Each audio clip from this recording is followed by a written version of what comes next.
መለማመጥ ቢያዘገይ እንጂ ከመሄድ አያግድም። አንዳንድ ሰዎችን በመለማመጥ አቆያቸዋለሁ ብላ አታስብ። ምናልባት ለትንሽ ጊዜ አካላቸው አንተ ጋር እንደሆነ ሊያስመስሉ ይችላሉ። ነገር ግን ሁሌም በሐሳባቸው የሚያስቡት አንተን ስለመለየት ነው። እነሱን አንተ ጋር በማቆየት ምንም አትፈጥርም።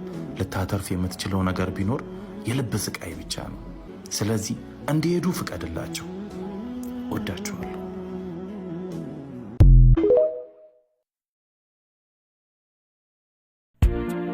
አዋዋልህን አሳምር። ዝንብን ያስናቃት አፈጣጠሯ ሳይሆን አዋዋሏ ነው። ማተከብረውን ቃል አትግባ። የውሸት ቃል ኪዳን አንቆ ከመግደል አይተናነስምና። አምቡላንሱ የሚመጣው ወደ አንተ ቤት እስካልሆነ ድረስ ድምፁ ይረብሻል። በአንድ ሰው ጥረት ላይ ብቻ የተመሰረቱ ግንኙነቶች ሁሉ ቀጣይነት አይኖራቸውም። ከእባብ እንቁላል እርግብ አይፈለፈልም። ስታገኝ መሰረቱን ክንፍህን ሰብረው ብረር ይሏል። ከፍ የማለት ሚስጥሩ ዝቅ ማለትን መማር ነው።